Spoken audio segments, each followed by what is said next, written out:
have you heard? Apparently the German skeleton team is using super magnetic sleds. What? Really? Says who? The Canadians.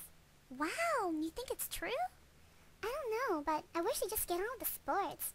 It seems like all they talk about these days is controversies. Yeah, I know what you mean. Every little detail sparks a huge debate.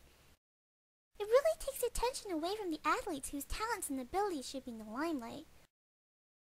The Olympics are supposed to be a celebration of sport, not an event for countries to nitpick at one another. Do you think nations are more suspicious of each other because people are cheating a lot more nowadays? Probably not. There's been cheating in the Olympics since forever. It's more that the focus has shifted. You need the best equipment and adequate funding to do well, and nations are always trying to push the envelope without going over the line.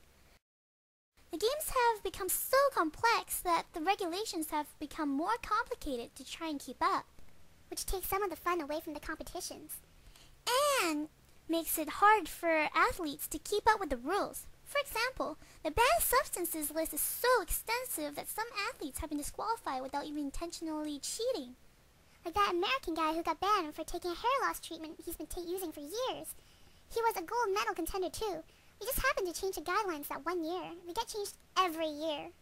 Even at these games, technicalities have been a huge issue. Just recently, Mike Douglas of the Canadian skeleton team was disqualified for being 3 minutes late in getting his sled to the holding area. At the same time, the American team has accused women's skeleton gold medalist Amy Williams of having unfair aerodynamic spoilers on her helmet. Wow, and that's just one sport. This is way too complicated. Almost makes you want to just not bother with it at all. I know what you mean, but what about actual cheating? The reason why all of these measures are taken, it's done some good, hasn't it? A handful of cheaters were caught before the opening ceremonies. Sure, but the possibility of cheating is always going to be around regardless.